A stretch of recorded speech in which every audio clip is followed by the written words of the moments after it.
Ayan mga lods, ito yung gagawin ko ngayon, pick up Isuzu D-Max. Ngayon, ang nasira nito ay itong preno. Yung sa handbrake naputol na, nawala na yun dito. Yung naubos na. Tapos yung rubber cap, wala yan. Wala na yan, oh. Kasi yan, mga oil yan. Tapos yung spring nasira na, nawala na rin yung adjuster.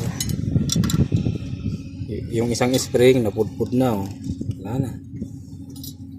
Yung lock nawala na rin yung dito, kasi dalawa yan, kabilaan yan dito, eh. Tapos itong holder isa na lang. Tapos ito yan, oh, kita nyo naman ang kinainan, oh.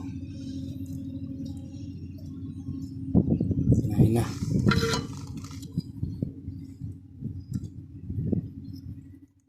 Tagal ko lang itong sinabi sa kanila, pero wala, ayaw, hindi nakinig. Kaya yan, nangyari. Ito inabot. Ngayon, ibilhan to ng bago. Ngayon lahat. Ito, kailangan ko nito ng bago. Para maibalik ngayon tong preno nito. Kasi wala yung preno na, eh. Kung hindi pa nagkaroon ng sound ng todo, hindi pa nila palitan. Sinabihan ko na nun, ayaw makinig, kaya ganun talaga.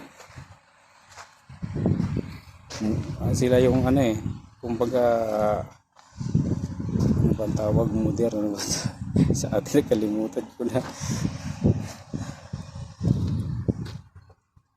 Kumbaga ano, foreman kasi, foreman siya, eh. Yung foreman, foreman ko, no, hindi naman sa inaano, pero wala naman talagang alam, eh.